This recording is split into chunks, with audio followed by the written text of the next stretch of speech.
Hello everyone.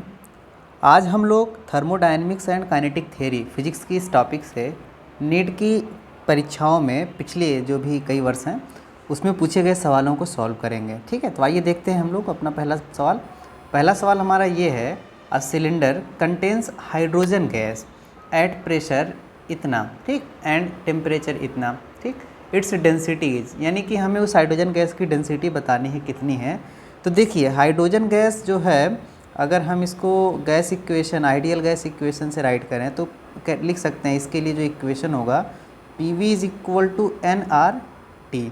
N क्या है यहाँ पे, एन जो है उसका मास है divided by capital letter M, यानी कि ये मास कौन सा है, ये इसका एटॉमिक मास है, और ये जो चीज़ है ये स्मॉल लेटर एम इसी पूरे सैंपल का मास है। तो अगर पूरे सैंपल का वॉल्यूम V है, मान लेता हूँ डेंसिटी कितनी है इसकी, रो है डेंसिटी, तो इसको V को हम लोग लिख सकते हैं कि this will be is equal to sample का मास डिवाइडेड बाई उसकी density, right, mass upon density, यही तो वॉल्यूम होता है, is equal to m upon उसका जो एटॉमिक मास है इनटू RT। तो इससे ये कैंसिल हो गया, यहाँ से जो रो मिल जाएगा हमें, this will be is equal to PM by RT, ये मिल जाएगा यहाँ पे। अब P क्या है, प्रेशर है, प्रेशर अगर देखें तो 249 किलो पास्कल है, यानी कि इंटू 10⁻³ पास्कल, वही पास्कल का मतलब न्यूटन पर मीटर स्क्वायर, ठीक है, इंटू m। अगर हाइड्रोजन के एटॉमिक मास की बात करें तो ये 2 ग्राम हो जाएगा, तो ये हो जाएगा 2 × 10⁻³ किलोग्राम डिवाइडेड बाई ना H2। तो और RT है, तो R की वैल्यू जो है वो 8.3 है। T टेम्परेचर 27 डिग्री सेल्सियस, इसको केल्विन में बदलेंगे तो 273 इसमें जोड़ना पड़ेगा, तो जोड़ेंगे ऐड करेंगे तो आ जाएगा 300। अब इसी को बेटा हमें क्या करना है, सॉल्व करना है। तो जब आप सॉल्व करोगे तो ये लगभग में आपको मिल जाएगा, देख लेते हैं कितना होता है, एक बार सॉल्व भी कर लेते हैं। तो 249 इंटू 10⁻³ और ये -3 कैंसिल हो गया यहाँ पे, और ये जो चीज़ आपको मिल गई इंटू 2 मिल गई डिवाइडेड बाई 8.3 इंटू 300। तो 3 से इसमें मल्टीप्लाई करते हैं, 3 3 ज़ा 9 एंड 3 8 ज़ा 24, ठीक, तो 24.9 इंटू 00, यानी कि ये हो गया 2490। तो 24/9 और 2490 ये 10 हो गया, यानी ये हो जाएगा 0.2 किलोग्राम पर मीटर क्यूब, ये डेंसिटी की यूनिट हो जाएगी। तो ये आंसर हो जाएगा, यानी कि पहला ऑप्शन इस क्वेश्चन का करेक्ट हो जाएगा। ये नीट की परीक्षा 2020 में पूछा गया सवाल है, ठीक है। चलिए अगला प्रश्न सॉल्व करते हैं। अगला प्रश्न हमारा ये है, the mean free path of for a gas with molecular diameter D, molecular diameter मतलब ये मॉलिक्यूल का जो डायमीटर है वो कितनी है, D है, and number density N can be expressed as, ठीक है। तो ये कुछ सिंबल्स दिए गए हैं N और D।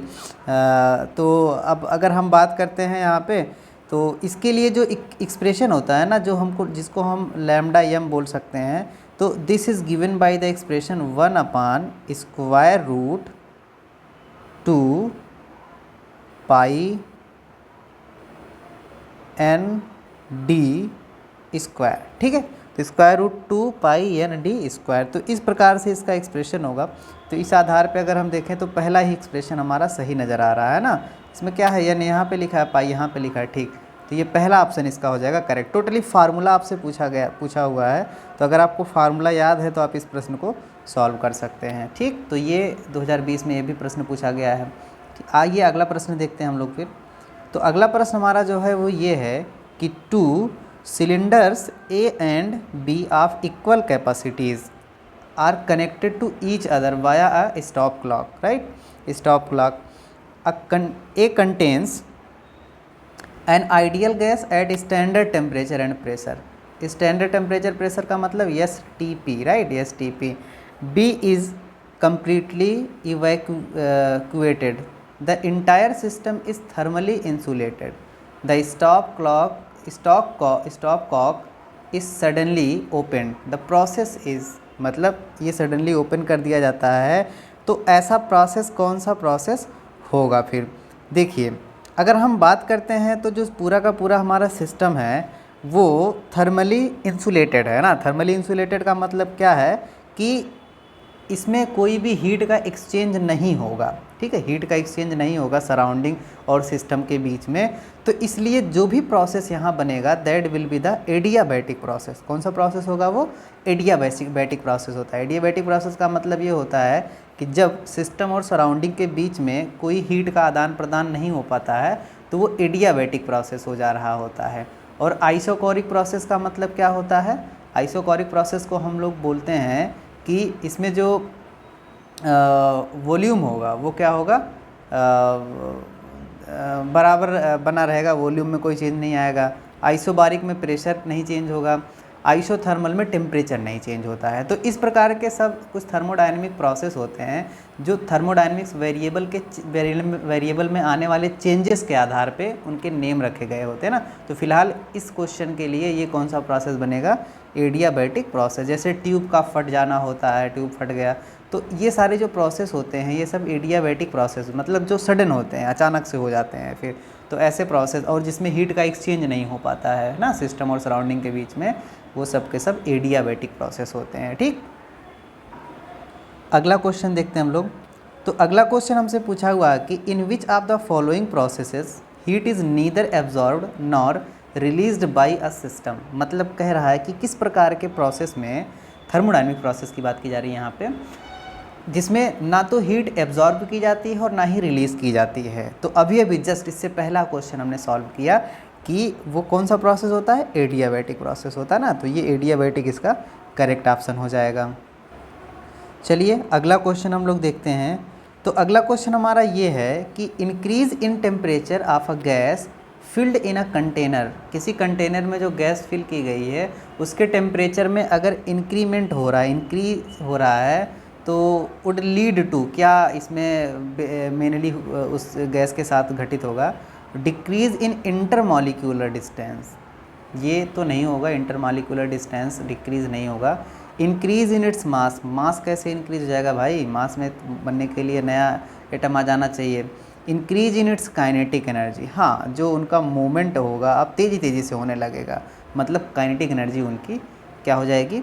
इंक्रीज हो जाएगी। Decrease in its pressure. Pressure decrease नहीं होगा, प्रेशर भी जो होगा वो इंक्रीज़ कर जाएगा। ठीक है, अगर कोई आइडियल गैस उसके अंदर फिल की गई है तो इसलिए क्या हो जाएगा? ये इंक्रीज इन काइनेटिक एनर्जी सही ऑप्शन हो जाएगा इस क्वेश्चन का। ठीक, 2019 में पूछा गया सवाल है, डायरेक्ट क्वेश्चन है, थ्योरेटिकल बेस्ड क्वेश्चन है। वैसे चैप्टर ही हमारा पूरा थ्योरेटिकल बेस है क्योंकि फिजिक्स जो है कॉन्सेप्ट पे बेस्ड होती है, तो ये कॉन्सेप्चुअल टाइप की प्रॉब्लम्स हैं।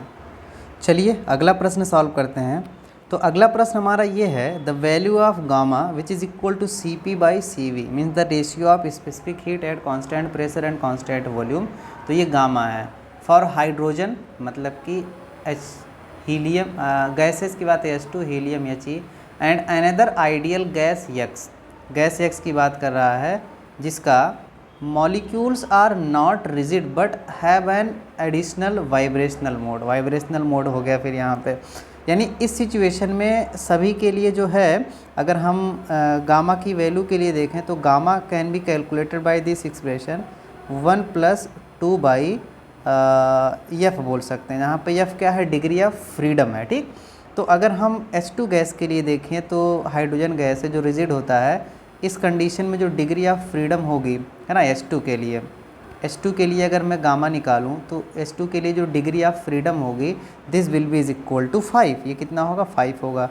तो 1 + 2/5 यानी कि ये आ गया 7/5। तो H2 के लिए तो इतना हो गया। और हीलियम की बात करें तो हीलियम के लिए डिग्री ऑफ फ्रीडम केवल 3 ही होगा ना, 3 डिग्री। 3 प्रकार से वो मोशन कर सकता है यहाँ पे। तो 1 + 2/3, तो यहाँ से सॉल्व करेंगे तो दिस विल बिकम 5/3। लेकिन अब जब हम आते हैं एक दूसरे diatomic, another ideal diatomic gas, एक दूसरे आदर्श डायटॉमिक गैस की बात करते हैं जिसमें वाइब्रेशनल मोड भी है, तो वाइब्रेशनल कंडीशन में आ जाने के बाद जो डिग्री ऑफ फ्रीडम होगा वो 7 हो जाएगा। ठीक है, तो अगर डिग्री ऑफ फ्रीडम 7 हो जाएगा तो इसके लिए जो गामा की वैल्यू हो जाएगी this will be is equal to 1 + 2/7 यानी कि दिस विल बिकम 9/7। तो 7/5, 5/3, 9/7 ऐसे होना चाहिए। 7/5, 5/3, 9/7 पहला ऑप्शन ये मिल रहा है, तो पहला ऑप्शन इसका करेक्ट हो जाएगा। ठीक, चलिए अगला प्रश्न सॉल्व करते हैं हम लोग। तो अगला क्वेश्चन हमारा ये है कि a sample of 0.1 gram of water at 100 degree Celsius and normal pressure, इतना जो है नॉर्मल प्रेशर दिया गया है, एन टी की बात की जा रही है, एन पी की बात की जा रही है, requires 54 calorie of heat energy to convert to steam at 100 degree Celsius, right. Water को क्या कर रहा है, 100 डिग्री सेल्सियस में कन्वर्ट करने के लिए 100 डिग्री सेल्सियस वाटर को इतने एनर्जी की ज़रूरत पड़ रही है। If the volume of the steam produced is 167.1 cc, इतना cubic centimetre, the change in internal energy of the sample, इस सैंपल की इंटरनल एनर्जी में कितना चेंज हुआ है ये बताना है आपको यहाँ पे। तो बहुत ही आसान सा सवाल है। थर्मोडायनेमिक्स का फर्स्ट लॉ हम यूज़ करेंगे जो कि होता है delta Q is equal to delta U plus delta W, ठीक। इतना है, डब्लू जो हो जाएगा वो हो जाएगा P into delta we, change in volume, right. तो डेल्टा क्यू की अगर हम बात करें, जो एनर्जी है रिक्वायर्ड वो 54 कैलोरी है, तो 54 कैलोरी, लेकिन इसको हम किस में कन्वर्ट करेंगे, पहले किस में, जूल में कन्वर्ट करेंगे। तो 1 कैलोरी जो होता है 4.18 जूल के इक्वल होता है, तो 54 जो 54 इंटू 4.18 हो जाएगा। डेल्टा यू ये हमें पता करना है, जो डब्लू होगा वो पी इंटू डेल्टा वी हो जाएगा ना, पी मतलब प्रेशर और वी मतलब डेल्टा वी मतलब चेंज इन वॉल्यूम। तो यहाँ से डेल्टा यू जो मिल जाएगा हमें, ये हो जाएगा 54 गुणे 4.18 माइनस प्रेशर की अगर हम बात करें तो ये है 1.013 इंटू 10⁵, ठीक। और डेल्टा वी मतलब वॉल्यूम में बदलाव, तो ये 167.1 इतना cc है, यानी इतना क्यूबिक सेंटीमीटर है। और क्यूबिक सेंटीमीटर को जब हम क्यूबिक मीटर में कन्वर्ट करेंगे तो this will be is equal to इतना गुणे 10⁻⁻⁶। और इनिशियली कितना था, 0, ठीक। इनिशियली वो चीज़ 0 है, तो चेंज इन वॉल्यूम इतना हो गया यहाँ पे, चेंज इन वॉल्यूम। अब कुछ नहीं करना, इसी को आपको सॉल्व करना है।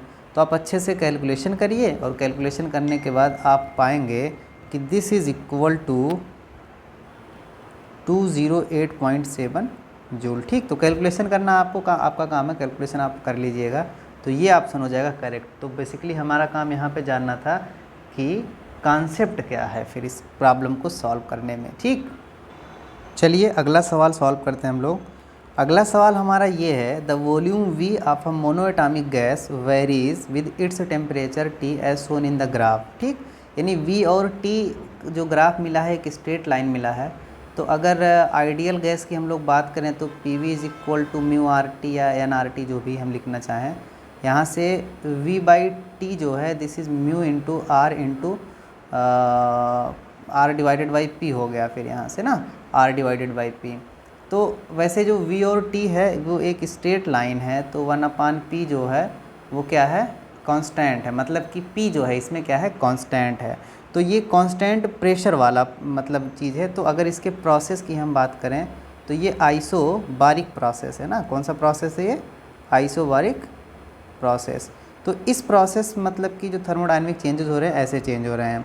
अब इसमें क्या पता करना है, the ratio of work done by the gas to the heat absorb by it, यानी इसने कितनी हीट एब्जॉर्ब की और कितना इसमें जो है वर्क किया। तो अगर हीट एब्जॉर्ब की बात करें तो हीट जो होगा एब्जॉर्ब, अगर मान लीजिए उसने जो टोटल हीट एब्जॉर्ब किया, मान लो क्यू हीट एब्जॉर्ब किया या डी क्यू मान लेते हैं जो हीट एब्जॉर्ब करने का रेट है, तो ये हो जाएगा यहाँ से म्यू यानी कि जो है वही, और यहाँ से ये चीज़ जाएगा सी पी यानी कांस्टेंट प्रेशर की बात की जा रही है यहाँ से, और टेम्परेचर में जो बदलाव हुआ वो कितना हुआ, डी टी हुआ।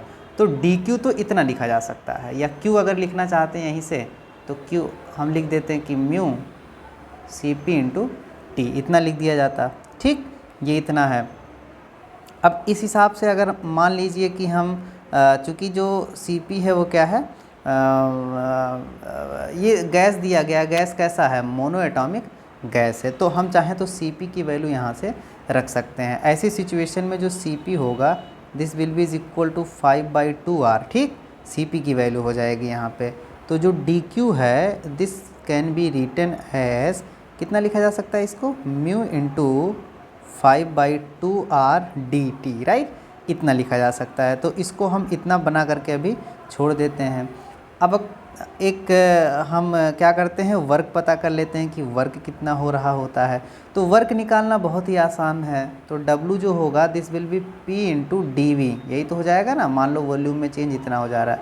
चूँकि आइडियल गैस इक्वेशन अगर हम यहाँ यूज़ करेंगे जो कि होता है P V is equal to mu R T, तो हम यहाँ से P की वैल्यू निकाल सकते हैं। तो P की जो वैल्यू होगी this will be is equal to mu R T by फिर कितना हो जाएगा, V हो जाएगा। या ऐसे बोल सकते हैं, क्योंकि अगर देखो P V is equal to mu R T है तो यहीं से हम P into delta V D V निकाल देते हैं। तो P into D V this will be is equal to mu into R D T, यही हो जाएगा ना यहाँ पे। तो ये W की वैल्यू हो गई। W की वैल्यू कितनी आ गई, यहाँ से हम कह सकते हैं mu R into D T, ये इक्वेशन नंबर 2 है। तो ये मान लो DW नहीं बल्कि क्या है, DW है। तो इसलिए अगर इसी वर्क का और जो एब्जॉर्ब हीट है इसका रेशियो निकालेंगे तो हमें रेशियो कितना मिल जाएगा, दिस विल बिकम 2/5, 2/5 मिल जाएगा ना सॉल्व करने के बाद। तो इस आधार पे पहला वाला ऑप्शन इस क्वेश्चन का करेक्ट हो जाएगा। ठीक है, चलिए अगला प्रश्न सॉल्व करते हैं। अगला प्रश्न हमारा ये है, the efficiency of an ideal heat engine working between the freezing point and boiling point of water. ठीक, तो देखिए इफ़िशियंसी का जो एक्सप्रेशन होता है वो एक्सप्रेशन ऐसे होता है 1 - T2/T1। ठीक, तो 1 - T2/T1। तो अब अगर हम यहाँ से T2 की बात करें तो T2 हमारा कौन सा पॉइंट है, ये जो फ्रीजिंग पॉइंट है, और बॉइलिंग पॉइंट जो हमारा होगा that will be the T1, वो T1 हो जाएगा यहाँ पे। ठीक, तो हीट इंजन की बात की जा रही है यहाँ पे, यानी इसमें जो हमेशा सोर्स का टेम्परेचर होगा ज़्यादा होगा उसको T1 लेते हैं, और जो सिंक होता है उसका टेम्परेचर कितना लिया जाता है, T2 लिया जाता है, जो कम वाला टेम्परेचर है। ठीक, बॉइलिंग पॉइंट कितना होता है वाटर का, 100 डिग्री सेल्सियस होता है, और 100 डिग्री सेल्सियस को अगर केल्विन में कन्वर्ट करेंगे तो 373 केल्विन आ जाएगा। ठीक इसी प्रकार से 0 डिग्री सेल्सियस फ्रीजिंग पॉइंट होता है, इसको अगर टेम्परेचर को केल्विन में कन्वर्ट करेंगे तो दिस विल बी 273 केल्विन, इतना हो जाएगा ना। तो चूँकि टेम्परेचर यहाँ पे हमेशा केल्विन में रखा जाता है, तो इसलिए अगर इसकी इफ़िशियंसी को हम निकालते हैं n, तो this will be is equal to 1 - T2 जो कि कितना है 273, और T1 कितना है 373 है।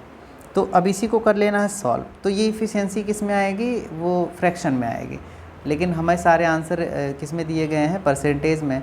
तो इसको परसेंटेज में जब हम कन्वर्ट करना चाहेंगे तो ये इतना गुड़ी 100 करना पड़ेगा हमें। तो मतलब कि देखते हैं कितना हो जाएगा, तो 100 डिवाइडेड बाई 373 इंटू 100 है ना। तो इसी को कर लेना है सॉल्व।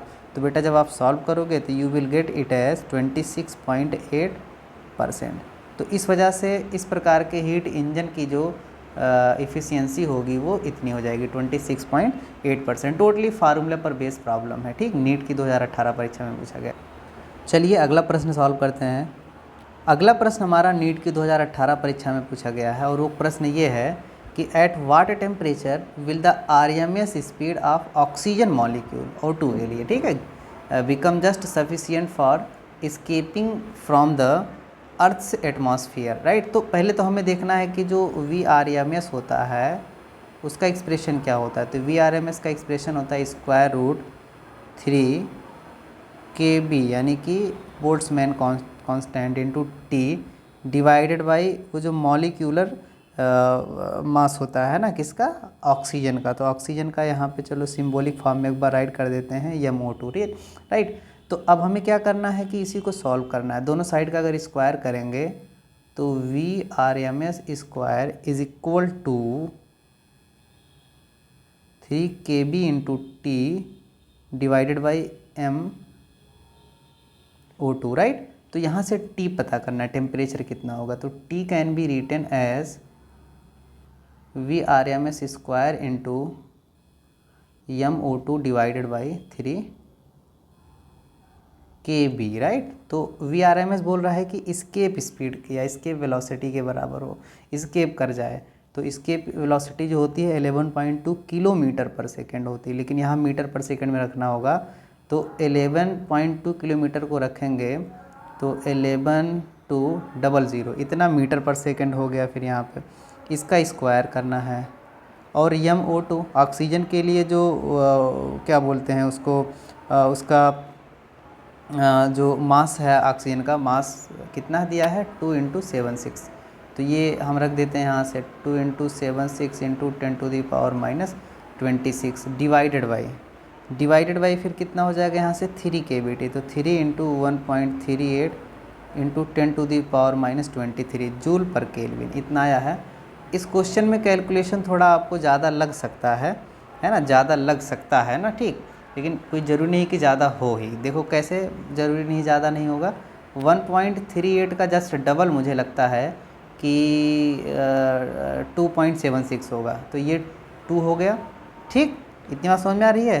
क्या ये 3 से कैंसिल हो जाएगा? जैसे देखते हैं, नहीं 3 से तो नहीं कैंसिल होगा, लेकिन इतना टफ नहीं है कैलकुलेशन, आसान ही होगा। तो अब इसको जब हम सॉल्व करेंगे तो हमें कुछ ना कुछ आंसर इसका मिल जाएगा। तो बेटा जब आप सॉल्व करोगे तो टेम्परेचर विल बिकम 8.360 इंटू 10⁴। अब ये जो आंसर आएगा वो केल्विन में आएगा ना, केल्विन में, तो इतना केल्विन हो जाएगा। तो 8.360 इंटू 10⁴ केल्विन। तो एक बार ये सॉल्व किया गया है मेरे द्वारा, इस वजह से मैं ऐसे डायरेक्टली आपको बता दे रहा हूँ, बट आप इसको सॉल्व करिएगा खुद से, ठीक। चलिए अगला प्रश्न देखते हैं। अगला प्रश्न हमारा ये है कि thermodynamic processes are indicated in the following diagrams, right. तो ये डायग्राम कुछ बने हुए हैं। अब एक्चुअली इसमें 4 प्रोसेस दिए हुए हैं। अब कौन यार इसमें पहला, हाँ पहला प्रोसेस, दूसरा, तीसरा। पहला प्रोसेस ये है, ठीक, ये वाला पहला प्रोसेस है, और बाकी ये इस प्रकार जो आया हुआ है दूसरा है, इस तरह से जो गया है तीसरा है, और ये क्या है, चौथा है, ठीक। अलग अलग टेम्परेचर लाइंस हैं, प्रेशर वॉल्यूम ग्राफ है, ठीक।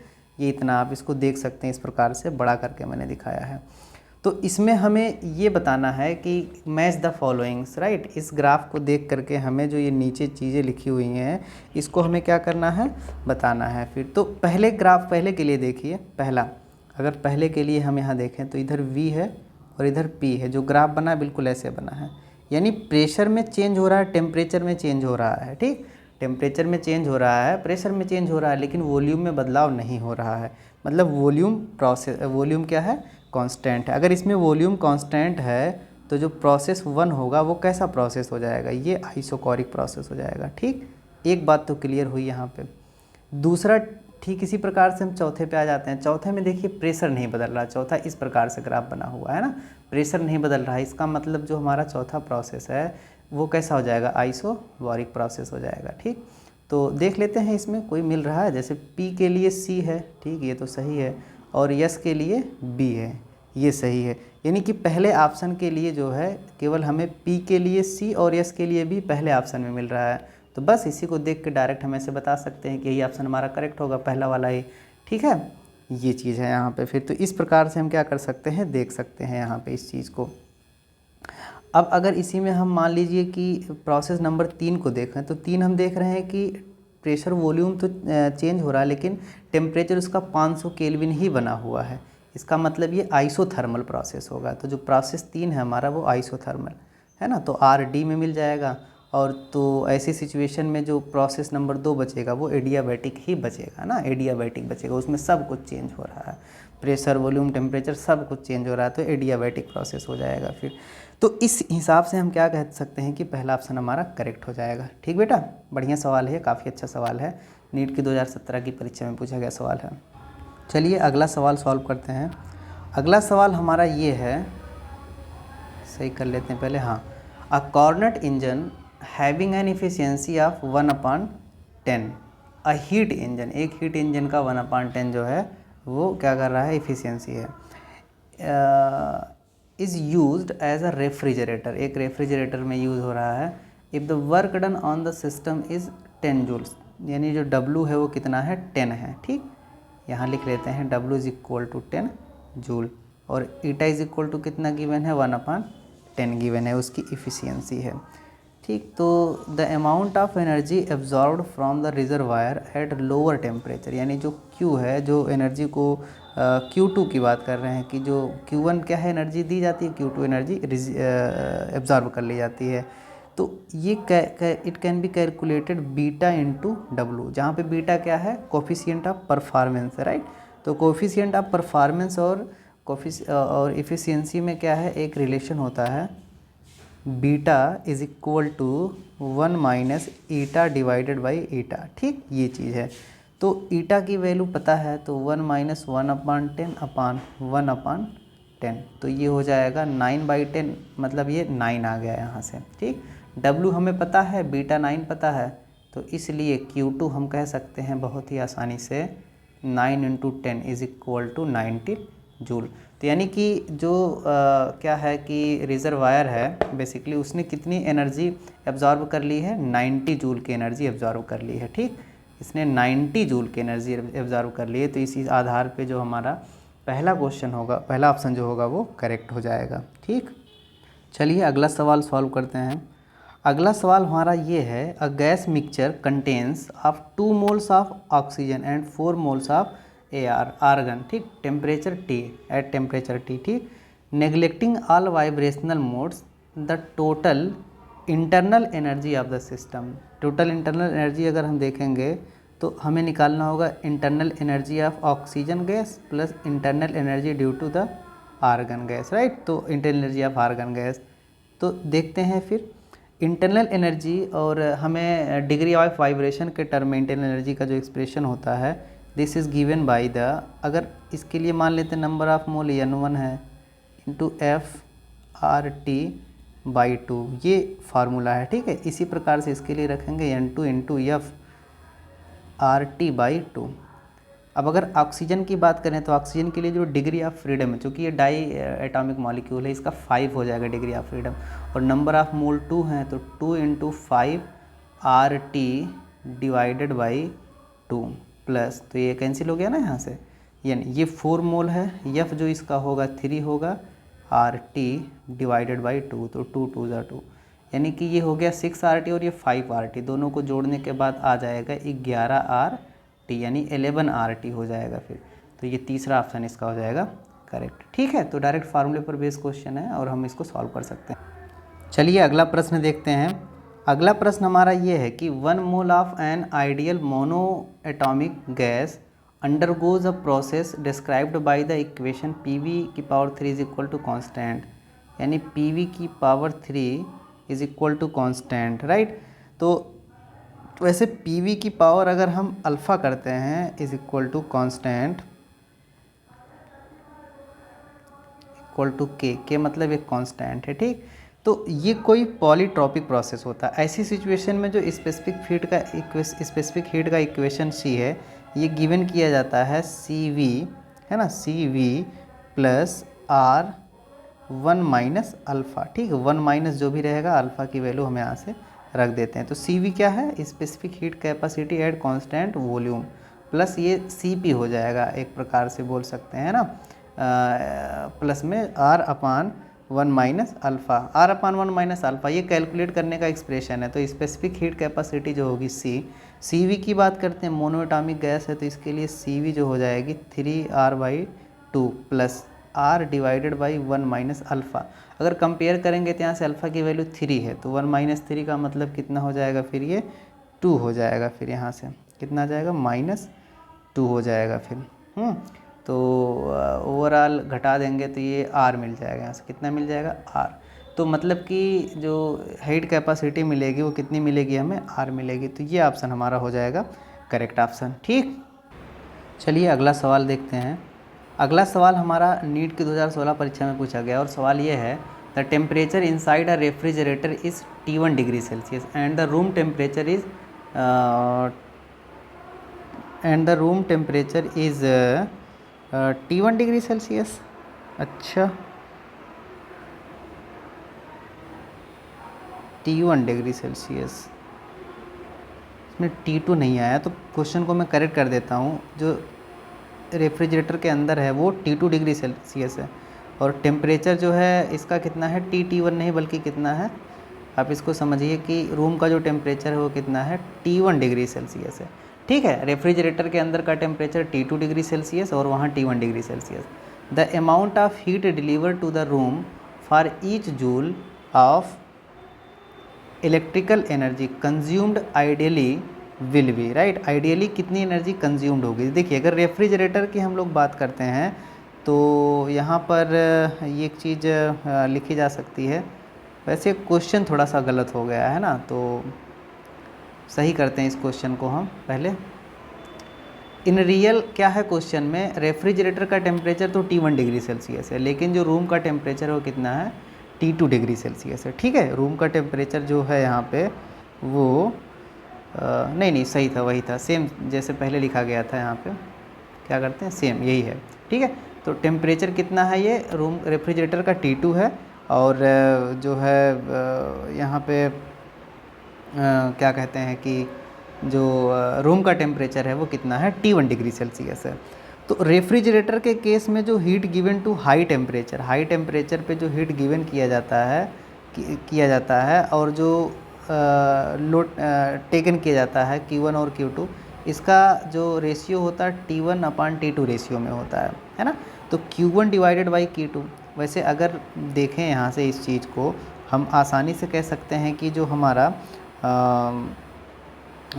Q1 डिवाइडेड बाई Q2, वैसे Q2 जो होगा this will be is equal to Q1 minus W, right. Q1 minus W हो जाएगा फिर यहाँ से, क्योंकि Q1 प्लस W जो होगा वो क्या हो जाएगा, Q2 प्लस W जो हो जाएगा Q1 के इक्वल हो जाएगा। तो Q2 की वैल्यू Q1 माइनस W के इक्वल हो जाएगी, है ना। यही चीज़ भाई, जब Q1 हीट देंगे तो कुछ तो वर्क करने में, और दूसरा जो हीट होगा वो किस में, वहाँ मिल जाएगा। तो Q2 की वैल्यू Q1 माइनस W हो जाएगी।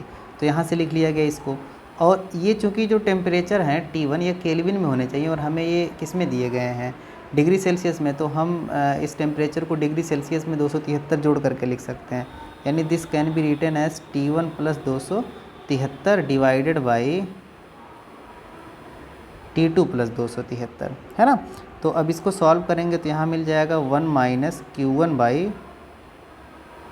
W, right. 1 minus Q1 by W, sorry reverse करके लिख देते हैं इस इक्वेशन को। तो Q1 minus W upon Q1 will be is equal to T2 plus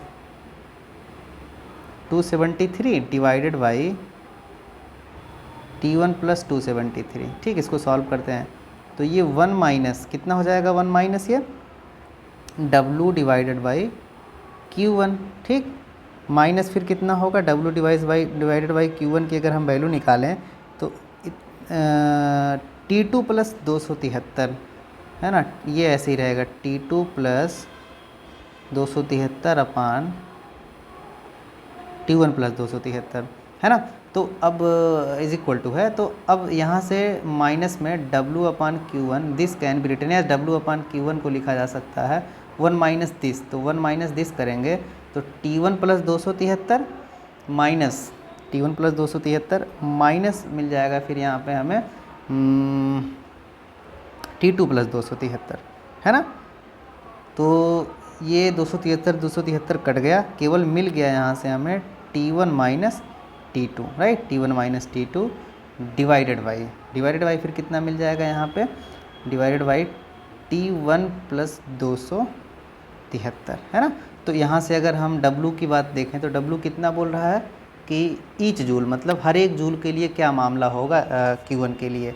तो Q1 यहाँ से सॉल्व करेंगे हर एक जूल, तो T1 ऊपर चला जाएगा, T1 माइनस T2 नीचे, मतलब T1 plus 273 divided by T1 minus T2।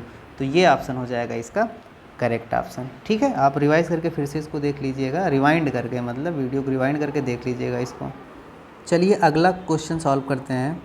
अगला क्वेश्चन हमारा ये है कि a given sample of an ideal gas occupies a volume V eight a pressure P and absolute temperature T, यानी कि उस आइडियल गैस का जो इक्वेशन लिखा जाएगा PV is equal to nRT, जहाँ पे n क्या है, नंबर ऑफ़ मोल्स है, और नंबर ऑफ़ मोल्स का मतलब क्या होता है वो आप जानते हैं बहुत बढ़िया से। तो P इंटू V m, अगर मैं n की बात करूँ तो ये पूरा जो है मास हो गया m डिवाइडेड बाई जो उसका मॉलिक्यूलर मास है ना, ठीक है, मोलर मास जिसको बोल सकते हैं, ये मास है अपान m, molar mass into RT। तो m को इधर ट्रांसफ़र कर दूंगा तो P into m is equal to small m into V, और ये RT इतना हो गया है। ठीक, तो डेंसिटी हमसे पूछा हुआ है और m अपान V यही क्या होगा, डेंसिटी होगा।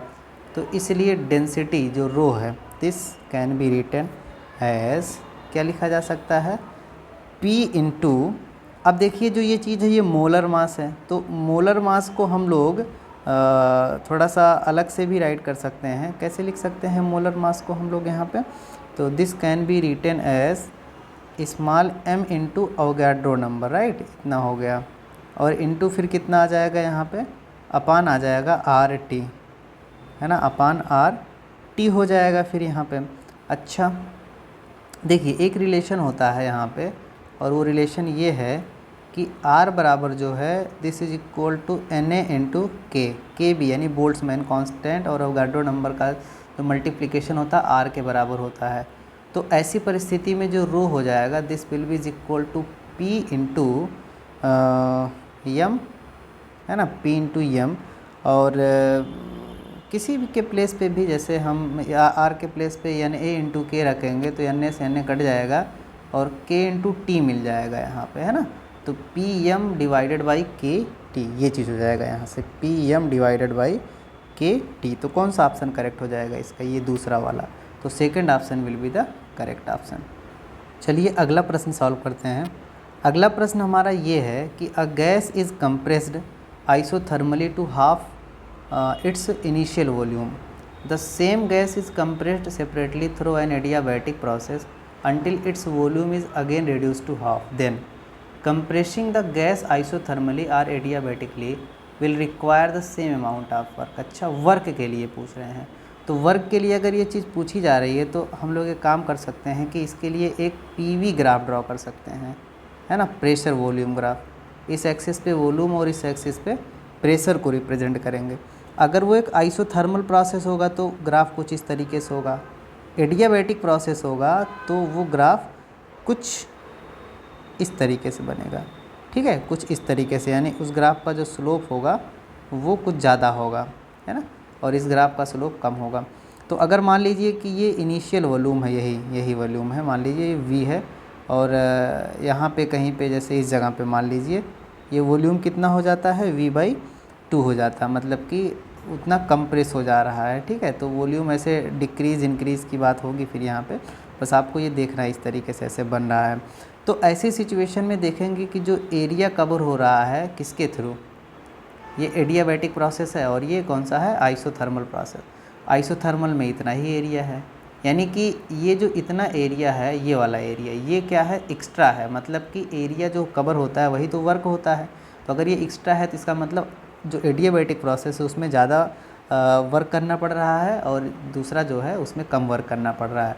तो ये तो ऑप्शन करेक्ट नहीं होगा। फिर दूसरा क्या है, which of the case whether compression through isothermal or through adiabatic process requires more work will depend upon the atomicity of the gas. नहीं, एटॉमिसिटी पे बिल्कुल डिपेंड नहीं करेगा, तो ये ऑप्शन भी हमारा क्या हो जाएगा, इनकरेक्ट हो जाएगा। इसके बाद हमारा आता है यहाँ पे अगला प्रश्न। अगला प्रश्न ये है कि अगला ऑप्शन ये है, compressing the gas isothermally will require more work to be done. नहीं, कम है लग रहा है। उसके बाद compressing the gas through adiabatic process will require more work to be done. हाँ, ये सही है ना। तो एडियाबैटिक में देख रहे हो ज़्यादा लग रहा है ना, तो ज़्यादा वर्क की ज़रूरत होगी फिर यहाँ पे इसमें, ठीक। चलिए अगला प्रश्न देखते हैं। अगला प्रश्न हमारा ये है, the molecule of a given mass of a gas have RMS velocity of 200 metre पर second at 27 degree Celsius and इतना प्रेशर, ठीक है। तो वैसे RMS स्पीड के लिए अगर हम देखें यहाँ से तो it is directly proportional to square root of temperature. तो दो दशाएं हैं, दोनों दशाओं में अगर हम RMS स्पीड का वो कर दें, मतलब V1/V2 कर दें, तो this must be is equal to square root T1/T2, यही हो जाएगा ना। तो देख लेते हैं टेम्परेचर दोनों में क्या है। एक में टेम्परेचर जो था 27 डिग्री सेल्सियस है और एक में टेम्परेचर हमारा कितना है, 127 डिग्री सेल्सियस है। तो जब इसमें हमें रखेंगे 27 डिग्री सेल्सियस मतलब 300 केल्विन, और ये हो जाएगा 127 मतलब 400 केल्विन। तो √3/4 है ना, √3/4 हो गया, मतलब कि V1/V2 इज इक्वल टू √3/2 हो गया। अब हमें यहाँ V2 पता करना है, तो V2 will be is equal to 2/√3 into V1, right. तो V1 दिया है 200 मीटर पर सेकेंड, तो यहाँ से V2 जो हो जाएगा 200 गुणे 2 यानी कि 400 डिवाइडेड बाई √3 इतना मीटर पर सेकेंड, यानी कि ये फोर्थ वाला ऑप्शन हो जाएगा करेक्ट, ठीक। चलिए अगला प्रश्न सॉल्व करते हैं। अगला प्रश्न हमारा है, अ refrigerator works between 4 degree Celsius and 30 degree Celsius, ठीक है। तो यानी कि जो हमारा T2 दिया गया है वो कितना है 4 डिग्री सेल्सियस। तो इसमें 273 जोड़ देंगे तो इसको लिखा जा सकता है 277 केल्विन। और जो T1 है this is given 30 degree Celsius, तो इसको लिखा जा सकता है 303 केल्विन। ठीक, इतना लिखा जा सकता है। It is required to remove 600 calories of heat every second, यानी जो Q2 है वो कितना है यहाँ पे 600 कैलोरी को जूल में बदलेंगे तो ये 4.2 हो जाएगा। बोला है ना कि 1 calorie is equal to 4.2 joule. तो इतने जूल पर सेकंड है यहाँ पे ना, जूल क्या है, इतना जूल पर सेकंड है। ठीक, Q2 जूल पर सेकंड या Q2/T दिया हुआ बोल सकते हैं इतना। अच्छा, temperature of the refrigerator space constant, यानी कि वही कांस्टेंट रखने के लिए, मतलब T1 और T2 का difference. The power required is, जो पावर है वो कितनी होगी फिर यहाँ पे, है ना, मतलब कि पावर निकालना हमें यहाँ पे। तो at first we should know about the coefficient of performance, है ना। तो पावर अगर हमें निकालना है तो W बेसिकली हमें चाहिए ही चाहिए यहाँ पे। तो पर सेकंड देखना है W कितना होगा। देखिए, कोफिशिएंट ऑफ परफॉर्मेंस रेफ्रिजरेटर के लिए जो अल्फ़ा होगा this will be is equal to Q2/W, है ना। अब और हमें यहाँ से क्या निकालना है, W निकालना है। तो W will be is equal to Q2/अल्फ़ा। ठीक, तो अल्फ़ा जो होता है, अल्फ़ा निकालना बहुत आसान है। Q2 अल्फ़ा की जो वैल्यू होती है this is equal to lower temperature divided by difference of higher temperature and lower temperature, तो मतलब T1 माइनस T2। तो W ओवरऑल यहाँ से लिख सकते हैं Q T1 minus T2 divided by T2, okay, is equal to Q। तो Q की जो वैल्यू है, सॉरी Q मतलब Q2 है ना, Q2 की वैल्यू निकल आई है। तो ये सारी वैल्यूज जब हम यहाँ पे सॉल्व करेंगे Q2/T, तो ये W/T लिखा जा सकता है, मतलब एक प्रकार से W/T है। तो Q2/T W/T, तो ओवरऑल ये पावर ही निकल रहा है ना, जो अभी सॉल्व होने के बाद आएगा वो पावर आएगा। तो वैल्यू पुट करके आप जब सॉल्व करेंगे तो आपको मिलेगा 236.5 वाट। कितना मिल जाएगा, 236.5, और पावर की यूनिट क्या होती है, वाट होती है, WATT वाट, राइट। तो ये ऑप्शन हो जाएगा इसका करेक्ट ऑप्शन। ठीक, चलिए अगला क्वेश्चन देखते हैं। अगला क्वेश्चन हमारा ये है, an ideal gas is compressed to half of its initial volume by means of several process, यानी किसी प्रोसेस के थ्रू किया जा रहा है जिससे उसका वॉल्यूम क्या है, कुछ प्रोसेसेस के थ्रू किया जा रहा है जिससे उसका वॉल्यूम हाफ हो जा रहा है इनिशियल वॉल्यूम का। विच of the process results in the maximum work done on the gas.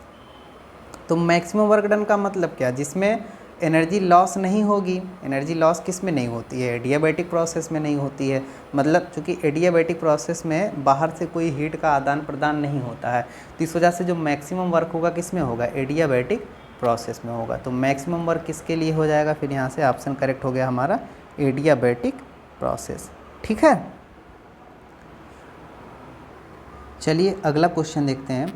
अगला क्वेश्चन हमारा ये है कि two vessels separately contain two ideal gases A and B at the same temperature, the pressure of A being twice that of B. Under such condition the density of A is found to be 1.5 times the density of B. The ratio of molecular weight of A and B. ठीक, तो अगर ideal gas हैं तो ideal gas equation हमारा जो होता है PV is equal to हो जाता है सैंपल का mass divided by molecular mass या मॉलिक्यूलर वेट इनटू RT, यानी इसी को तो नंबर ऑफ मोल्स कहते हैं। डेंसिटी के टर्म में इक्वेशन को बनाने वाले हैं ना, तो ये हो जाएगा P into M divided by is equal to M upon V, जो कि डेंसिटी हो जाएगा इंटू RT, है ना, इतना हो जाएगा। तो अगर M के लिए एक्सप्रेशन निकाल दें तो रो इंटू RT/P ये हो जाएगा यहाँ पे, है ना, इतना हो जाएगा। तो इसीलिए अगर मान लो हम MA के लिए निकालें, क्योंकि मॉलिक्यूलर वेट का ही तो रेशियो निकालना है, तो MA डिवाइडेड बाई MB इसको हम पता करें तो ये हो जाएगा रो A R T क्या सेम है डिवाइडेड बाई PA, है ना, डिवाइडेड बाई PA हो गया। तो यहाँ मैं लिख देता हूँ डिवाइडेड बाई PA। ठीक इसी प्रकार से ये हो जाएगा रो B, है ना, rho B into R into T divided by P B. तो इसको अगर हम सॉल्व करेंगे तो ये हमें मिल जाएगा rho A into P B divided by rho B into P A. ठीक, तो यही हमारा आंसर हो जाएगा।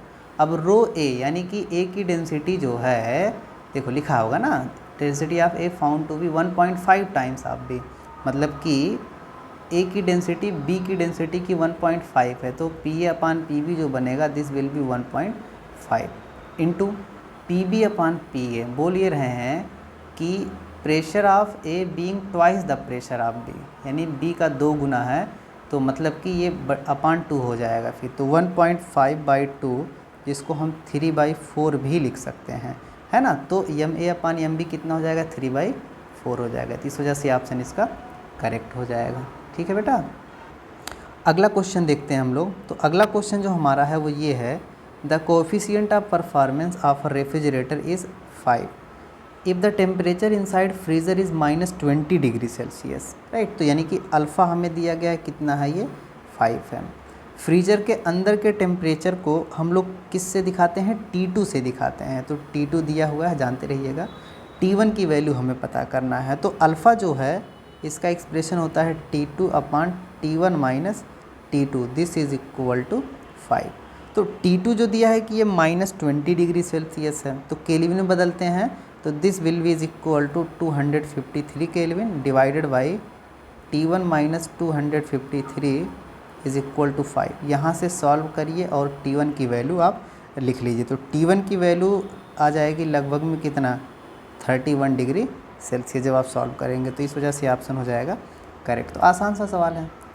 चलिए अगला प्रश्न देखते हैं। अगला प्रश्न हमारा ये है कि 1 mole of an ideal diatomic gas undergoes a transition from A to B along a path AB, जैसा कि दिख रहा है फिगर में। The change in internal energy of the gas during the transition is, है ना। तो चेंज इन इंटरनल एनर्जी हमें पता करना है। तो change in internal energy U this will be is equal to N into CV into delta T, यही हो जाएगा ना यहाँ पे CV, जहाँ पे CV क्या है, स्पेसिफिक हीट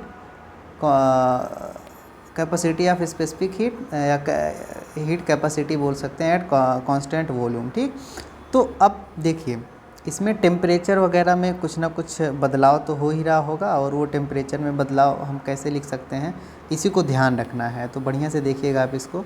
तो delta U will be is equal to, ये N क्या है, नंबर ऑफ़ मोल्स, है ना। N जो है हमारा नंबर ऑफ़ मोल्स हो गया, फिर यहाँ पे है ना दिया गया क्या, कुछ मोल है, चलो 1 मोल है, तो इसको हम 1 ही कर देते हैं। तो CV जो होता है this for diatomic gas 5/2 into R होता है, इंटू डेल्टा T, यानी कि टेम्परेचर जो B पे हो रहा है minus temperature at point A, यही तो हो जाएगा ना फिर यहाँ से। तो delta U will be is equal to 5/2 R। अब देखो TB, अगर हम कॉन्सेप्ट सॉल्व करें तो 1 मोल गैस के लिए PV इज इक्वल टू होता है RT।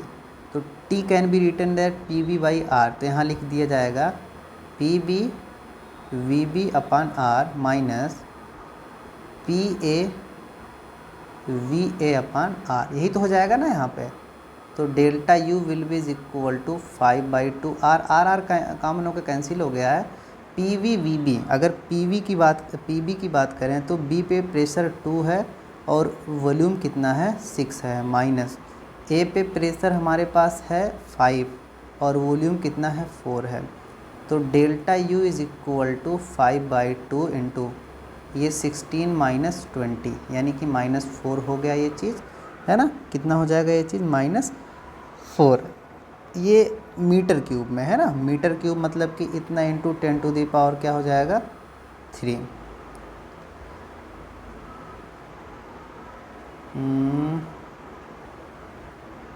एक मिनट एक्चुअली हम क्या करते हैं, एक बार इस क्वेश्चन को अच्छे से सॉल्व करते हैं। फिर यहाँ पे प्रेशर जो हमें गिवन है वो पास्कल में गिवन है ना। प्रेशर हमें किस में गिवन है, पास्कल में गिवन है, और ये इस तरीके से, तो हम वैल्यू को उसी के साथ पुट करते हैं। चलिए एक बार इरेज करके फिर से सॉल्व करते हैं। Delta U will be is equal to 5/2, R से आर कैंसिल हो गया, ठीक। पी बी, अगर पॉइंट बी पे हम प्रेशर को देखें तो प्रेशर जो हमारा है 2 किलो पास्कल है। कितना है? 2 किलो पास्कल, यानी 2 इंटू 10⁻³ पास्कल, इंटू वॉल्यूम कितना है? 6 मीटर क्यूब, तो 6 रहने देते हैं, माइनस। इसी प्रकार से पॉइंट ए पे देखेंगे तो ये प्रेशर 5 किलो पास्कल है, तो 5 इंटू 10⁻³ इंटू 4, बस ये चीज़ है यहाँ पे, तो 5/2। तो ये हो गया 6 दूनी 12 × 10⁻³ और ये 20 है, यानी कि -8 × 10⁻³।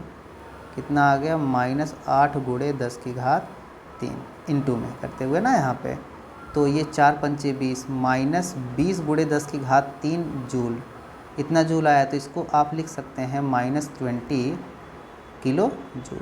तो -20 किलो जूल जो है, इतनी क्या है? इंटरनल एनर्जी में बदलाव है, चेंज आया हुआ है यहाँ पे। तो ये ऑप्शन इसका करेक्ट ऑप्शन हो जाएगा, ठीक है बेटा।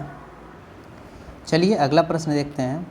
अगला प्रश्न हमारा ये है कि figure below shows 2 paths that may be taken by a gas to go from state A to a state C in process AB। ये क्या है? AB प्रोसेस में, यानी A से B तक जाने में 400 joule of heat is added. तो 400 जूल ऑफ हीट जो ऐड होगा वो बेसिकली A से C जो हमारा प्रोसेस, देखिए प्रेशर वॉल्यूम ग्राफ बना हुआ है, तो वॉल्यूम नहीं चेंज हो रहा है, इस वजह से थर्मोडायनेमिक्स के फर्स्ट लॉ से, यानी जो कि ये है Q इज़ इक्वल टू क्या होता है? Delta U plus W. इस प्रोसेस में क्या है? ए से बी के लिए, ए से बी के लिए जो डेल्टा यू होगा क्यू के बराबर हो जाएगा, क्योंकि डब्ल्यू जीरो है, क्योंकि वॉल्यूम में कोई चेंज नहीं हो रहा है, इस वजह से डब्ल्यू जीरो है। तो delta U will be is equal to Q, कितना है? 400 जूल, यानी कि जो बदलाव हुआ है इंटरनल एनर्जी में कितना है? 400 जूल हो गया। फिर यहाँ पे अगला जो कह रहा है इनसे कि and in process B C 100 joule of heat is added to the system. B से सी तक जाने के लिए 100 जूल हीट दी जा रही है यहाँ पे। तो उस 100 जूल हीट में देखिए कुछ ना कुछ तो क्या हो जा रहा है? वर्क हो जा रहा है। वर्क हम यहाँ ऐसे निकाल सकते हैं, तो यानी कि बी से सी के केस में, अगर बी से सी के केस में देखें तो हीट जो है कितनी दी जा रही है? 100 जूल।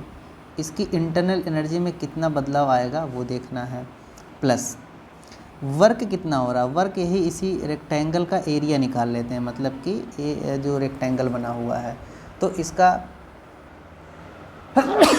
सॉरी, इसका जो एरिया होगा वो जब हम देखेंगे तो इस एक्सिस पे ये आ रहा है 6 × 10⁻⁴, है ना, इंटू वॉल्यूम कितना हो जा रहा है? 2 से चेंज होकर के 4 तक पहुंच जा रहा है, यानी कि 2 × 10⁻⁻3, 2 × 10⁻⁻3।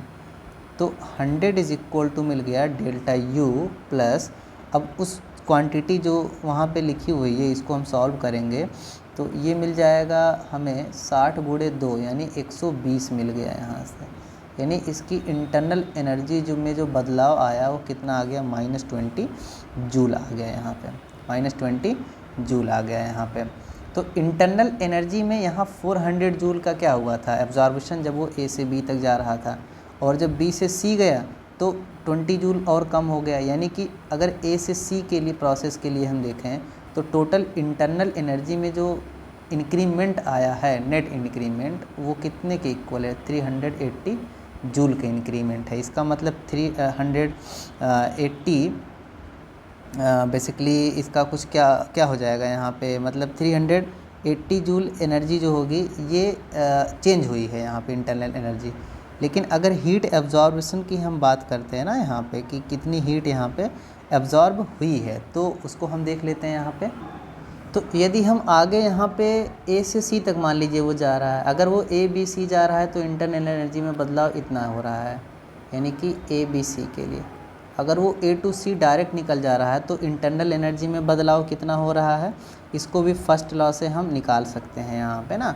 फर्स्ट लॉ से जब हम निकालेंगे तो ये मिल जाएगा फिर यहाँ पे हमें कि Q ए टू सी, मतलब वही जो Q है A to C is equal to delta U, यानी इंटरनल एनर्जी में जो बदलाव हुआ है, प्लस प्लस जो वर्क करना पड़ा है ना, जो वर्क हुआ है, तो यही क्यू हमें पता करना कितना। तो डेल्टा यू तो वही रहेगा, पाथ इंडिपेंडेंट होता है, वो इनिशियल और फाइनल पोजीशन पे डिपेंड करता है।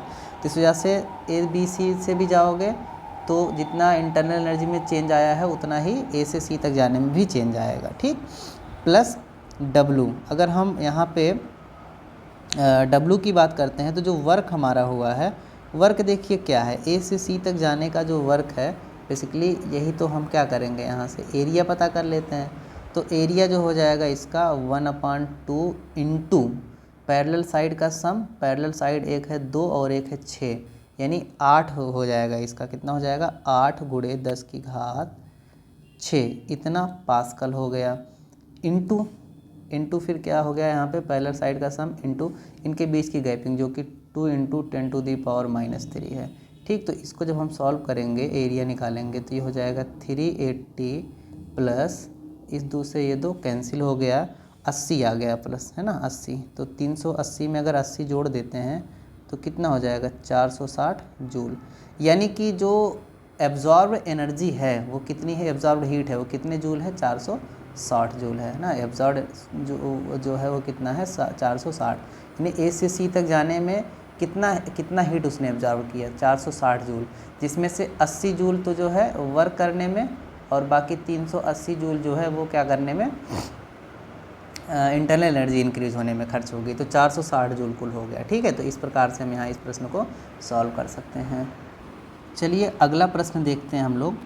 अगला प्रश्न हमारा ये है कि a mono atomic gas at a pressure P having a volume V expands isothermally to a volume 2V। Isothermally अगर हो रहा है तो आइसोथर्मली जो एक्सप्रेशन होता है P1 V1 is equal to क्या हो जाता है, P2 V2। तो पहले प्रेशर P है, वॉल्यूम कितना है, V है। अब प्रेशर पता कर लेते हैं कितना होगा, वॉल्यूम बोल रहा है कि 2V हो जाता है, तो वॉल्यूम 2V। तो इस आधार पे जो प्रेशर P2 होगा, this must be is equal to P/2। Initial pressure का कितना हो गया, आधा हो गया, ठीक है। तो ये तो मान लो जैसे आइसोथर्मल कोई भी प्रोसेस जो चला था, मान लो A से B तक जो हुआ आइसोथर्मली हुआ, अब वो B से C तक क्या हो रहा है, एडियाबैटिकली हो रहा है। तो एडियाबैटिकली अगर हो रहा है B से C तक, तो B से C के लिए हम कह सकते हैं कि PV की power gamma is equal to constant होता है, यही स्टेट इक्वेशन होता है ना। तो P1 V1 की power gamma can be written as P2 V2 की पावर गामा, ठीक है बेटा। ये इतनी चीज़ हो जाएगी यहाँ से। तो जो P1 है, P1 इसके लिए जो P2 है वही P1 हो जाएगा फिर यहाँ पे, है ना। तो चलो इस एक्सप्रेशन को ऐसे लिख देते हैं कि P2 V2 की power gamma is equal to P3 V3 की पावर गामा, है ना। तो P2 जो हमारा है P/2 है, ठीक। और V2 जो है ये कितना है, 2V हो जाता है, ऐसा बोला गया है। और इसकी पावर कितनी है, गामा। गामा की वैल्यू को 5/3 लेना है, तो यहाँ से वैल्यू को 5/3 ले लिया गया, इज इक्वल टू P3। यानी क्या पूछ रहा है कि फाइनल प्रेशर पूछ रहा है, तो यही P3 प्रेशर क्या होगा, V3 बोल रहा है कि 16V हो जाता है। ये चीज़ कितना हो जाता है, 16V। तो 16V हम पुट कर देते हैं यहाँ पे, इसको हटा करके, सॉरी ये ब्रैकेट को हटा करके V लिख देते हैं। और यहाँ पे क्या लिखेंगे, पावर जो है ये हो जाएगा 5/3, ठीक है।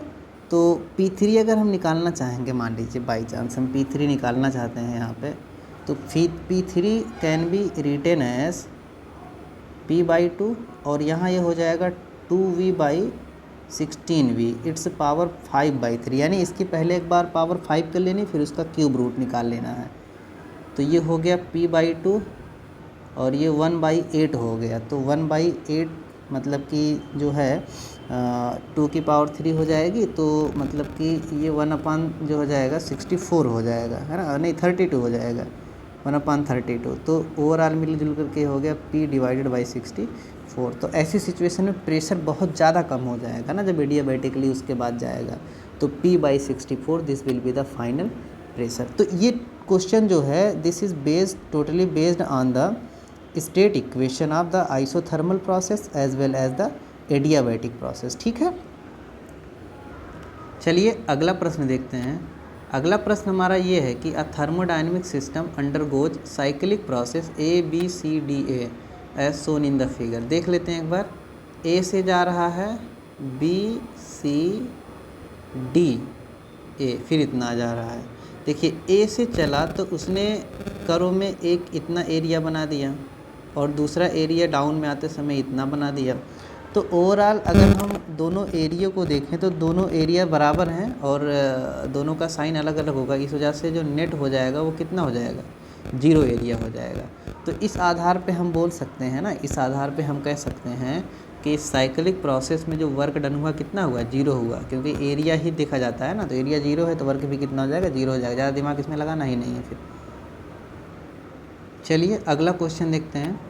अगला क्वेश्चन हमारा ये है, पूछा गया कि the mean free path of molecules of a gas radius R is inversely proportional to इतना। तो देखो मीन फ्री पाथ जो लैम्डा होता है ना, मीन का मतलब कि लैम्डा एम अगर देखें तो दिस इज इक्वल टू 1/√2 पाई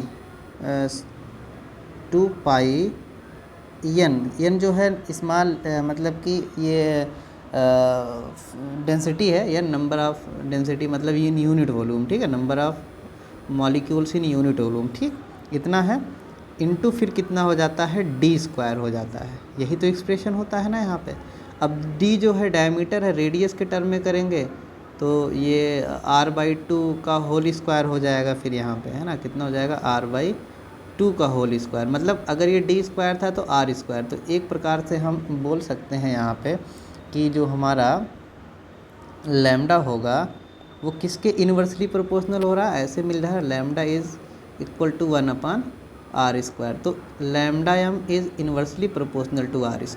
किसका हो जाएगा, r² का, ठीक है। डायरेक्टली प्रोपोर्शनल है 1/r², लेकिन इन्वर्सली प्रोपोर्शनल हो जाएगा r² का। तो इस वजह से ये ऑप्शन जो हो जाएगा करेक्ट हो जाएगा, है ना। तो अगर थोड़ी सी सावधानी से इस प्रश्न को नहीं सॉल्व करेंगे तो आप गलत कर सकते हैं इस प्रश्न को, ठीक। चलिए अगला क्वेश्चन देखते हैं। अगला क्वेश्चन हमारा ये है कि in the given VT diagram यानी वॉल्यूम टाइम ग्राफ जो है, इसमें what is the relation between pressure. तो देखो पहले तो एक इक्वेशन लिख लेते हैं जो कि होता है PV is equal to NRT, है ना, PV is equal to NRT। अब अगर ये VT ग्राफ है तो V/T this can be written as NR/P, है ना, इतना लिखा जा सकता है। मतलब कि V/T जितना ज़्यादा होगा, V/2 का मतलब क्या है, इस ग्राफ का स्लोप जितना ज़्यादा होगा 1/P की वैल्यू उतनी ज़्यादा होगी। तो 1/P की वैल्यू ज़्यादा होने का मतलब P की वैल्यू का कम होना, यानी कि ज़्यादा स्लोप मतलब कि P की वैल्यू का कम होना, ठीक। तो इन्वर्सली रिलेशन है यहाँ पे स्लोप के साथ, मतलब कि θ1 is inversely proportional to P।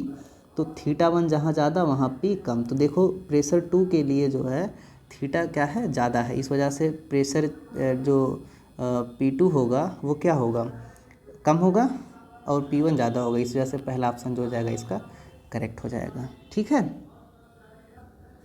अगला क्वेश्चन देखते हैं। अगला क्वेश्चन हमारा ये है कि a gas is taken through the cycle A to B to C, जैसे दिखा गया A से B फिर B से C यहाँ तक लाया जा रहा है। What is the net work done by the gas. तो बहुत आसान है भाई, इसका एरिया पता कर लीजिए। तो इसका एरिया हो जाएगा यानी कि net work W will be is equal to half into, तो सम ऑफ पैरेलल साइड जो है इसकी दो है इधर और 6 उधर है, यानी 6 2 8 हो गया, इंटू इनके बीच की गैपिंग 2 से लेकर के यहाँ तक है 5 हो गया, ठीक है, 2 से लेकर 5 तक का। इधर जो है वो क्या है, इधर इस एक्सिस पे हम मेज़र कर रहे हैं प्रेशर को, जो कि ATM में है, किस में है, ATM में, है ना, एटमॉस्फेरिक प्रेशर। और ये वॉल्यूम जो है बिल्कुल दिया ही गया है, इंटू 10⁻³ है। तो 5 इंटू 10⁻³ और ये हो जाएगा 8 इंटू 10⁵, ठीक, इतना है। तो W की वैल्यू आ जाएगी 1/2 इंटू अब लिख सकते हैं यहाँ पे 8 गुणे 10⁵5 10⁵3, ये 10⁵2 हो गया, गुणे 5 हो गया, है ना। तो ये 4 4 5 20 गुणे 100 1000 आ जाएगा। कितना आ जाएगा ये, 1000 जूल। तो ये जो प्रश्न हमारा हो जाएगा इसका आंसर हो जाएगा 1000 जूल वर्क, ठीक। तो आसान सा सवाल है। अच्छा, इसमें थोड़ा सा डायग्राम में ये मिस्टेक है कि इधर जो प्रेशर हमें दिए हैं एटीएम में, या बोल सकते हैं कि ऐसे लिखा रहना चाहिए होता है यहाँ पे P गुणे 10 की घात कितना 5, ठीक, इतना न्यूटन पर मीटर स्क्वायर या उतना पास्कल। तो इस प्रकार से हम प्रश्न को ऐसे सॉल्व कर लेंगे। मतलब मेन जो इसमें कॉन्सेप्ट हो क्या है, एरिया देखना है कि ये प्रेशर और वॉल्यूम ग्राफ के लिए एरिया जो बनता है वॉल्यूम एक्सिस पे वही होता है वर्क डन, ठीक। चलिए अगला सवाल सॉल्व करते हैं। अगला सवाल हमारा ये है, during an adiabatic process the process of a gas is found to be proportional to the cube of its temperature, है ना। यानी कि जो फाउंड दैट द प्रेशर यानी P is directly proportional to T to the power 3। तो इसको लिखा जा सकता है P into T to the power -3 is equal to constant कोई K, ठीक, इतना लिखा जा सकता है। अब ये चूँकि एडियाबैटिक प्रोसेस है तो एडियाबैटिक प्रोसेस के लिए PT स्टेट इक्वेशन जो होता है PT की power gamma upon 1 minus gamma is equal to क्या हो जाता है, कांस्टेंट हो जाता है फिर यहाँ पे। तो यानी कि अब इसके आधार पे अगर हम कंपेयर करेंगे, है ना, ये इक्वेशन 1 है और ये इक्वेशन 2, इसके आधार पे कंपेयर करें तो gamma divided by 1 minus gamma this is equal to -3, है ना। तो यहाँ से गामा क्यों निकाल रहे हैं, क्योंकि गामा ही तो होता है ना CP/CV। तो गामा निकाल लेते हैं यहाँ से वैल्यू को हम। तो अब सॉल्व करेंगे तो -3 plus 3 gamma is equal to gamma, है ना, इतना हो गया यहाँ से। तो इसको इधर ले जाएंगे तो आ जाएगा -2 गामा इज इक्वल टू -3। तो गामा की वैल्यू आ जाएगी 3/2। तो CP/CV कितना हो जाएगा, 3/2 हो जाएगा। तो ये वाला ऑप्शन हो जाएगा करेक्ट इसका, ठीक। तो बढ़िया सवाल था ये, स्टेट इक्वेशन पर बेस्ड था। अगला क्वेश्चन देखते हैं। अगला क्वेश्चन हमारा ये है कि the amount of heat energy required to raise the temperature of 1 gram of helium at NTP, right, from T1 to T2, यानी इसके टेम्परेचर को T1 से T2 तक बढ़ा देना है तो कितने एनर्जी की ज़रूरत पड़ेगी। तो जो एनर्जी की ज़रूरत पड़ती है इसका टेम्परेचर ही केवल रेस करना है, वॉल्यूम में कोई बदलाव नहीं लाना है। तो एट कांस्टेंट वॉल्यूम हम निकालते हैं Q can be written as N into CV delta T। अब ये CV क्या है, CV आप जान ही रहे होंगे क्या है। तो CV के लिए जो वैल्यू होगी N, देखिए हीलियम का कितना है 1 ग्राम है, तो 1 ग्राम का मतलब कि सैंपल का मास है जो 1 ग्राम, और इसका जो हीलियम का अगर हम मास देखें तो इट इज़ 4 होता है। तो ये N की वैल्यू हो गई। CV जो होगा, ये हीलियम मोनोटॉमिक गैस है तो इस वजह से 3/2R हो जाएगा इसका। और डेल्टा 2 जो हमारा है वो T2 - T1 है, डेल्टा T की वैल्यू इतनी है। तो बस इसी को कर लेते हैं सॉल्व। तो overall this will be is equal to 3/8। R जो होता है हमारा वो Na इंटू KB होता है ना, यहाँ पे Na इंटू KB, और ये हो गया T2 - T1। तो जो हीट है रिक्वायर्ड अमाउंट की वो कितनी है, इतनी है। तो इसको देखेंगे सॉल्व करेंगे तो ये हमारा ये वाला ऑप्शन करेंगे। इसमें स्मॉल लेटर N लिखा हुआ है तो मतलब वही एवोगाड्रो नंबर ना, राइट, एवोगाड्रो नंबर है ये चीज़। बस इतना है इसका सॉल्यूशन। अगला सवाल देखते हैं। अगला सवाल हमारा ये है कि a system is taken from state A to state C, यानी यहाँ A से लेकर के यहाँ तक लाया जा रहा है बाई 2 पाथ, 2 पाथ हैं, एक तो ये वाला पाथ है, दूसरा ये वाला पाथ, ठीक, ये वाला। The internal energy at A UA is equal to 10 joule, यहाँ पे इंटरनल एनर्जी कितनी है, 10 जूल है, ठीक। Along the path ADC the amount of heat absorbed DQ1 is equal to 50 joule, यानी जब AD से C तक ले जा रहे हैं तो जो हीट एब्जॉर्ब हो रही है वो कितनी हो रही है, 50 जूल, और जो वर्क हो रहा ऑब्टेन हो रहा है वो कितना है, 20 जूल का हो रहा है वर्क, ठीक। तो 20 जूल का वर्क हो रहा है। तो देखो वैसे तो वर्क जो हो रहा होगा यहाँ कोई वर्क नहीं है, मतलब A से D तक ले जाने में कोई वर्क नहीं हुआ होगा, जो भी वर्क हुआ होगा D से C तक ले जाने में वर्क हुआ होगा। यानी कि अगर इस आधार पर हम देखें यहाँ पे इसको सॉल्व करें, चलो आगे पढ़ लेते हैं क्या है। दूसरा बोल रहा है कि where is along the path ABC the heat absorbed DQ is equal to 36 joule, कितना है, 36 जूल है। The amount of work along the path ABC is कितना है यहाँ पे, ठीक। तो देखते हैं इस क्वेश्चन को सॉल्व करते हैं। देखिए इस क्वेश्चन में क्या है कि ADC से चाहे जाएँ C तक, चाहे ABC से C तक जाएँ, दोनों कंडीशनों में जो सी पॉइंट पे इंटरनल एनर्जी होगी वो बराबर होगी। तो सी पॉइंट पे पहले कंडीशन में इंटरनल एनर्जी लिखते हैं, तो देखिए कितनी हीट देनी पड़ी थी उसको, dQ1 50, ठीक, ये बराबर होगा फिर यहाँ पे 50 बराबर हो जाएगा कि change in internal energy delta U, ठीक, और जो dW1 वर्क हुआ यहाँ पे, तो dW1 कितना है 20 जूल है, यानी कि डेल्टा यू 1 की कंडीशन में हम देखें, पहली कंडीशन में है तो this is equal to 30 joule, है ना। दूसरा अगर इसी प्रकार से हम निकालेंगे, दूसरी कंडीशन में डेल्टा U2 निकालेंगे, तो जो हमें ऊर्जा देनी पड़ी है वो यानी कि 36 जूल, और प्लस इंटरनल एनर्जी मतलब जो वर्क करना पड़ रहा होगा ये रहा होगा, तो ये दूसरा हो गया फिर, है ना। तो अब जब दोनों चूँकि क्या है बराबर हैं, तो दोनों को बराबर करके हम यहाँ पे क्या कर लेते हैं, इस चीज़ को सॉल्व कर लेते हैं, है ना। डेल्टा U2 जो हमारा है वैसे क्या है, the amount of work along the path ABC, कितनी हीट एब्जॉर्ब हो रही है, 36 जूल हीट एब्जॉर्ब हो रही है ना। तो अब हम यहाँ से 36 जूल एब्जॉर्ब हो रही है, हाँ, तो और ये चीज़ सॉरी ये -W हो जाना चाहिए, है ना, -W हो जाना चाहिए यहाँ पे। तो अब दोनों को बराबर करके सॉल्व करेंगे, डेल्टा U और U1 और डेल्टा U2 दोनों बराबर होंगे ना यहाँ पे, है ना। अच्छा, ये चीज़ अगर नहीं समझ में आ रही हो तो एक्सप्रेशन यही हम यूज़ कर रहे हैं, Q is equal to delta U plus W। तो जब कभी डेल्टा U लिखेंगे तो क्या आ जाएगा, Q माइनस W आएगा ना, तो इसीलिए यहाँ भी और यहाँ भी Q माइनस W लिखा जा रहा है। Q जो हीट दी जा रही है और जो W है वो वर्क हो रहा है। तो इस आधार पे लिख सकते हैं कि 36 minus W is equal to 30, तो W इज़ इक्वल टू आ जाएगा कितना, यहाँ से 6 जूल आ जाएगा। है कोई ऑप्शन? हाँ, चौथा ऑप्शन इसका हो जाएगा करेक्ट ऑप्शन, ठीक बेटा। चलिए अगला क्वेश्चन देखते हैं। तो अगला क्वेश्चन हमारा ये है कि which of the following relations does not give the equation of an adiabatic process where terms have their usual meaning. देखिए एडियाबैटिक प्रोसेस होता था तो PV की power gamma is equal to constant, ये होता है K कॉन्स्टेंट होता है फिर, और PV इज इक्वल टू अगर nRT हम देखें यहाँ पे, तो जैसे मान लो ये तो PV के टर्म में, मतलब ये तो इक्वेशन है उसका। T के टर्म में देख लेते हैं, यहाँ देखो कि P और T के टर्म में दो इक्वेशन दिए हैं, एक PT के टर्म में पहला दिया है और ये दूसरा दिया हुआ है, ठीक है। तो दोनों में से कोई एक ही सही होगा, दोनों तो सही नहीं होंगे। तो पहले P और T वाला चेक करते हैं, मतलब कि वॉल्यूम को हमें हटाना है यहाँ से, वॉल्यूम को टेम्परेचर के टर्म में लिखना। तो volume can be written as nRT/P। तो अगर हम इसी इक्वेशन 1 में जो है रख देते हैं ये V की वैल्यू, तो हमें मिल जाएगा P इंटू V की पावर गामा, है ना। V की पावर गामा का मतलब यही है कि पूरे की पावर गामा, जैसे कि N की पावर गामा, R की पावर गामा, T की पावर गामा अपान P की power gamma is equal to क्या है, K कांस्टेंट है।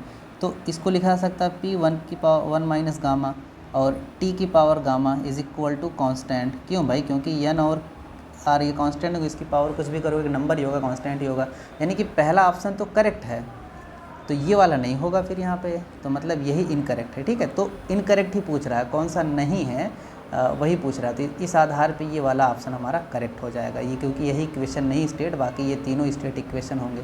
आप जब निकालोगे T और V के बीच का तो वो भी इक्वेशन आपको मिल जाएगा, ठीक है। अगला क्वेश्चन देखते हैं, आइए। अगला क्वेश्चन हमारा ये है कि 2 cornered engines A and B are operated in series. The engine A receives heat from the source at temperature T1 and rejects the heat to the sink at temperature T. The second engine B receives the heat at temperature T and rejects to its sink at temperature T2. For what value of T the coefficient of the efficiencies of two engines are equal. तो देखो efficiency के लिए जो expression होता है Cornet engine के लिए, this is given by 1 minus T2/T1 या 1 माइनस Q2/Q1, इस प्रकार से ये इफ़िशियंसी। तो टेम्परेचर के टर्म में है तो टेम्परेचर के टर्म में इफ़िशियंसी को हम यहाँ दे देते हैं फिर। तो इंजन ए के लिए मतलब अगर यही चीज़ लिखा जाए फॉर इंजन ए यानी कि इफ़िशियंसी ए, तो इसके लिए ये हो जाएगा 1 माइनस, देखो ये क्या कर रहा है, जो हीट ये सिंक को दे रहा है वो T है, ठीक है, टेम्परेचर T है, और कितने से रिसीव कर रहा है, T1 से, तो ये Na की वैल्यू आ गई फिर। इसी प्रकार से अगर हम ईटा B की वैल्यू निकालें, है ना, तो B के लिए क्या हो गया 1 माइनस, ये रिसीव कर रहा है कितने पर, T2 पे रिसीव कर रहा है, T2 पे मतलब सिंक को दे रहा है, रिसीव कर रहा है T पे, ये क्वेश्चन नंबर 2 हो गया। कह ये रहे हैं हमें क्वेश्चन में कि दोनों की इफ़िशियंसी बराबर होने के लिए टी की वैल्यू क्या होनी चाहिए। तो एन ए बराबर एन बी, यानी for N A is equal to N B, T upon T one must be is equal to T two by T, right. ऐसे लिख देंगे यहाँ पे फिर। तो इस आधार पे जो टी है, this must be is equal to square root T one T two, मतलब कि ये इस प्रकार से ज्योमेट्रिक मीन मिल जाएगा उनका ना। तो ज्योमेट्रिक मीन आपके समझ में नहीं आ रहा है क्योंकि मैथमेटिक्स का एक पोर्शन है। तो T is equal to square root T one T two, यानी ये ऑप्शन हो जाएगा इसका करेक्ट ऑप्शन। ठीक, चलिए अगला प्रश्न सॉल्व करते हैं। अगला प्रश्न हमारा ये है कि in a vessel the gas is at pressure P, किसी बर्तन में जो गैस है वो प्रेशर पी पे है। If the mass of all the molecules is half and there speed is doubled, ना मास कितना कर दिया था, आधा कर दिया, तो उनकी स्पीड कितनी कर जाती है, डबल कर जाती है। Then the resultant pressure will be, तो रिजल्टेंट प्रेशर क्या होगा। तो देखिए ऐसी सिचुएशन में जो प्रेशर का एक्सप्रेशन होता है वो गिवन किया जाता है 1/3 into small letter M N divided by V into V R M S. हाँ, यहाँ पे हम क्या कर देते हैं, वी आर एम एस लिखते हैं यहाँ पे, या चलो वी बार ऐसे लिख देते हैं, वी स्क्वायर ही लिख देते हैं सिंप्लिसिटी के लिए, ठीक है। तो इसमें देखिए क्या किया जा रहा है, एन और वी इनके साथ कोई छेड़खानी नहीं की जा रही, केवल यम और वी के साथ छेड़खानी की जा रही है ना। तो मतलब एक प्रकार से अगर देखा जाए तो P1 बाई P2 अगर हम किसी आधार पे लिखें तो ये M1 upon V1 square is equal to ये मिल जाएगा M2 अपान V2 स्क्वायर, ठीक। क्यों, क्योंकि 1/3 और n/v इनके साथ कोई छेड़खानी नहीं, इनमें कोई डिस्टर्बेंस नहीं लाया जाता है। तो बताइए प्रेशर कितना हो जाएगा। पहली कंडीशन में प्रेशर P है, दूसरी कंडीशन में P2, यही प्रेशर पता करना है। पहले मास m है, अब मास को आधा कर दिया जाता है, यानी कि m/2 कर दिया जाता है। पहले स्पीड मास को कितना किया जाता है, आधा, और स्पीड पहले मान लो v है और स्पीड अब डबल कर दी जा रही है तो 4v स्क्वायर हो जाएगा, है ना। तो इससे कैंसिल, इससे कैंसिल, मतलब कि 4/2 2 मिल गया 1/2, मतलब कि P2 इज इक्वल टू हो गया 2P, यानी प्रेशर अब जो हो जाएगा कितना हो जाएगा, 2P हो जाएगा फिर यहाँ पे। तो ये ऑप्शन हो जाएगा करेक्ट इसका, ठीक। चलिए अगला प्रश्न सॉल्व करते हैं। तो अगला प्रश्न हमारा ये है कि a thermodynamic system is taken through the cycle ABCD as shown in figure, दिख रहा है ना डायग्राम में। अच्छा, तो heat rejected by gas during the cycle, है ना। तो देखिए अगर इसमें देखें तो Q इज इक्वल टू होना चाहिए डेल्टा U प्लस W, तो ये चीज़ हो जाएगी ज़ीरो। तो Q बराबर हो जाएगा W जो होगा इसी के एरिया के बराबर होगा साइक्लिक प्रोसेस में। तो इसका एरिया निकालेंगे तो एरिया विल बिकम प्रेशर, इसका प्रेशर में बदलाव कितना आ रहा है, P का बदलाव आ जा रहा है ना। प्रेशर में कितने का बदलाव आ रहा है, P का, इंटू वॉल्यूम में बदलाव आ रहा है 2V का। और भी क्या हो रहा है यहाँ पे कि ये चेंज हो रहा है ना यहाँ पे। तो अगर इसको हम सॉल्व करें तो this will be is equal to 2PV, right. कितना हो रहा है, 2PV हो जा रहा है यहाँ पे, ठीक। तो वैसे क्या हो रहा है, पहले वॉल्यूम इंक्रीज़ कर रहा है, फिर ये इस प्रकार से। तो इंटरनल एनर्जी में कोई बदलाव नहीं है ना, इंटरनल एनर्जी में कोई बदलाव नहीं, और ये इतना वर्क हो जा रहा है। तो इसी के बराबर, मतलब कि इसी के बराबर जो है उसने क्या किया है, हीट को रिजेक्ट किया होगा, मतलब rejected amount of heat is equal to 2PV, क्योंकि इतना वर्क हो जा रहा है। तो रिजेक्ट कितना हो गया, 2PV हो गया। तो बस यही ऑप्शन हमारा करेक्ट हो जाएगा फिर। चलिए अगला क्वेश्चन देखते हैं। अगला क्वेश्चन हमारा ये है कि 1 mole of an ideal gas goes from an initial state A to final state B via 2 processes. It first undergoes isothermal expansion from volume V to 3A, है ना। तो आइसोथर्मल, ठीक है, ये लगभग आइसोथर्मल, ये भी है, ये भी आइसोथर्मल है, ये नहीं है तो ये ऑप्शन नहीं होगा, ये भी आइसोथर्मल है, ठीक है। तो 3 ऑप्शन करेक्ट होने के चांसेज हैं। दूसरा क्या, then volume is reduced from 3V to V at constant pressure, pressure constant है। तो A से B देखो आया आइसोथर्मल, और फिर ये क्या हो रहा है, इधर आ रहा है यहाँ पे ना।